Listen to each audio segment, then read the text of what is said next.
कहानी सुंदरवन नाम के जंगल की है। इस बार के चुनाव में जंगल की सत्ता पक्षियों के हाथ में आ गई थी। देखो ना भालू, इस बार जंगल की सत्ता पक्षियों के पास चली गई है और जंगल में बारिश भी आने वाली है। पता नहीं क्या होगा इस सुंदरवन का।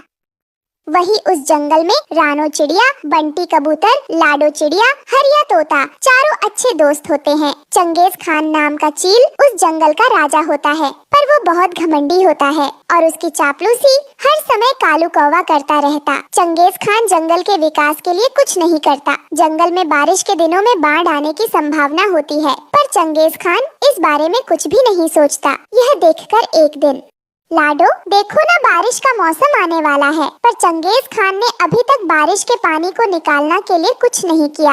रानो बहन, तुम सही कह रही हो, लेकिन हम कर भी क्या सकते हैं? वो हमारी सुनते कहाँ हैं?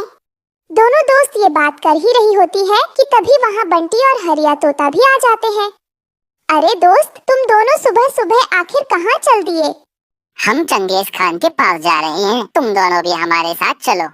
ऐसी क्या बात करनी है तुम्हें? मुझे तो उसके पास जाने में बहुत डर लगता है। अरे तुम डरती क्यों हो? हक की बात करने से कभी भी डरना नहीं चाहिए, और फिर भी अगर डर लगता है ना, तो ये जंगल छोड़कर चले जाना चाहिए तुम्हें। अरे अब जंगल छोड़ जाने की बात मत कर। ठीक है, मैं चलती हूँ तुम्हारे साथ। यह सुनकर बंटी कबूतर से रुका नहीं जाता। फिर वो कहता है, अरे दोस्तों, डर के आगे जीत होती है, इसलिए अपन भी चलेगा। और हाँ, तोते ने जंगल में एक न्यूज़ सुनी है। इस बार बारिश अपने सारे रिकॉर्ड तोड़ने वाली है, इसलिए हमें चील राजा के पास चलकर ये बात बतानी ही चाहिए। हाँ, वैसे चंगेज खान किसी की कोई बात नहीं सुनता, लेकिन अगर बात इतनी गंभीर हो तो उसे बताना हमारा फर्ज है। चंगेज खान सिर्फ कालू कौवा की बात सुनता है। मुझे तो शक है कहीं कालू कौवा ने चंगेज खान को अपने वश में कर लिया है, क्योंकि चंगेज खान उसकी हर बात सुनता है। क्यों ना हम चारों उस कालू कौवा के पास चले और उसी से ये सब कहे, क्योंकि राजा उसी की बात सुनते हैं। तीनों को लाडो चिड़िया की बात सही लगती है और फिर वो चारों कालू कौवे के पास जाते हैं। कैसे हो कालू भाई, कैसे हाल है तुम्हारे? मेरा हाल तो जानने नहीं आए हो, जरूर कोई और बात होगी। कालू कौवा की बातें सुनकर चारों लोग एक दूसरे का मुंह देखने लगते हैं। इतने में वहाँ चंगेज खान आ जाता है और उन सबको देखकर बोलता है, तुम चारों यहाँ क्या कर रहे हो? राजा जी, वो दरअसल बात कुछ ऐसी है कि। कबूतर हकलाने लगता है। तभी तोता कहता है, कल मैंने जंगल न्यूज में बारिश और बाढ़ के बारे में सुना है। अगर आपने बारिश को रोकने के लिए कुछ भी नहीं किया तो हमारा जंगल भी पानी में डूब जाएगा। तोते की बात सुनकर राजा चंगेज खान गुस्से में कहता है, मुझे मेरा काम सिखाने की कोई जरूरत नहीं, चलो जाओ यहाँ से।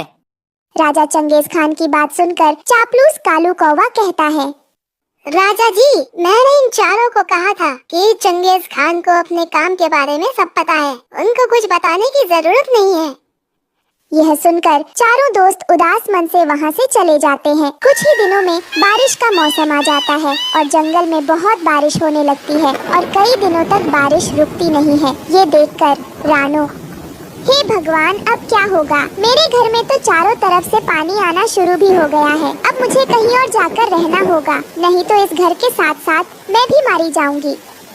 रानो चिड़िया किसी तरह बाहर आ जाती है और तोते के घर में चली जाती है। वो देखती है कि वहाँ पर पहले से लाडो और बंटी कबूतर मौजूद होते हैं। यह देखकर, अरे तुम सब भी यहीं पर हो? क्या करे, बारिश की वजह से हमारे घरों में भी पानी भर गया है और ये सब चंगेज खान की वजह से हुआ है। सोचा था कि इस बार राजा हमारे पक्षियों में से चुना है, वो हमारे फायदे के काम करेंगे, लेकिन ये तो शेर खान से भी ज्यादा कठोर और मूर्ख हैं। मेरे घर में भी पानी भर गया है, मैं भी डूबते बचा हूँ। तुम बताओ, तुम्हारे घर में क्या हुआ है? तुम सबको तो पता है, मैंने बहुत मजबूत लकड़ी घर, बारिश से बचने के लिए मैंने पेड़ की सबसे ऊपर वाली डाल पर घर बनाया था और वो भी बारिश से टूट गया, इसीलिए मुझे तोते के घर की याद आई। चारों यही बातें कर रहे होते हैं कि इतने में हरिया तोते के घर में भी पानी भर जाता है। ये सब देखकर, दोस्तों तुम सब चिंता मत करो, मैं कुछ करता हूँ। ये कहकर तोता बहुत सारे केले के पत्तों और टहनियों से तैरने वाला घर बना देता है और उसके अंदर सारे दोस्त बैठ जाते हैं। दूसरी तरफ कालू कौवे के घर में पानी घुस जाता है। पानी को देखकर अरे मेरे पूरे घर में पानी घुस गया है, अब मैं कहाँ जाऊँ? कोई मुझे सहारा दो। तभी कालू को राजा की याद आई और वो राजा के घर की तरफ तैरते हुए चला जाता है। वहाँ जाकर वो देखता है कि राजा चील भी पानी में तैर ही रहे हैं। यह देखकर अरे यहाँ तो राजा भी पानी में तैर रहे हैं, मुझे कहीं और जाकर अपनी जान बचानी चाहिए, पर कहाँ जाऊँ? कालू थोड़ी देर कुछ सोचता है और कहता है, वो चारों राजा के पास मदद मांगने नहीं आए, लगता है चारों पानी से बचे हुए हैं, मुझे देखना चाहिए।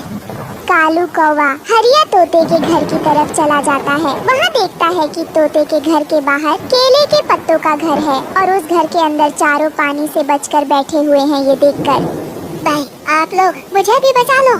कोई जरूरत नहीं, चलो जाओ यहाँ से, चलो जाओ अपने चंगेज खान के पास।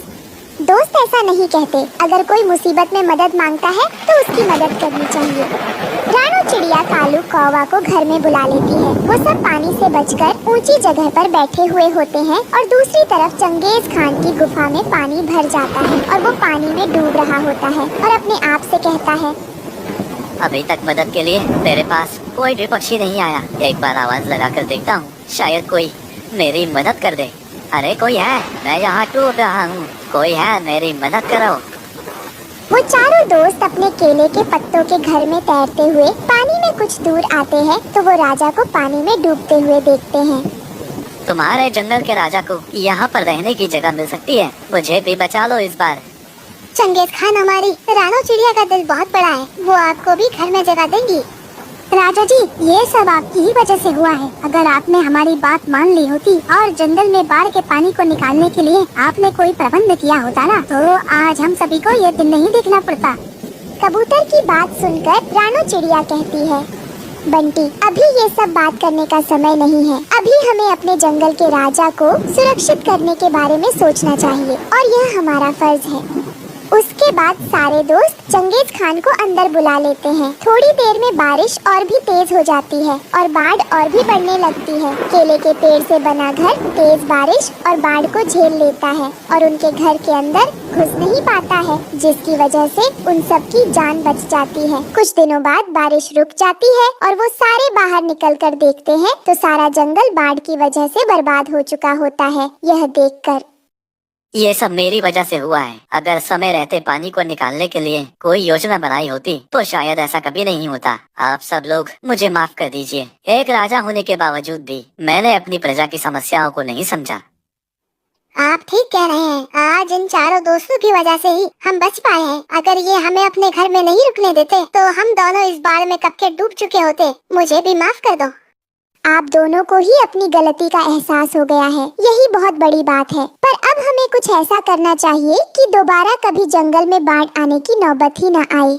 उसके बाद से राजा चंगेज खान जंगल से पानी को निकालने की व्यवस्था करता है और आने वाले सालों में कभी भी जंगल में बारिश के वजह से बाढ़ की समस्या नहीं होती है और सारे पशु पक्षी खुशी खुशी रहने लगते हैं।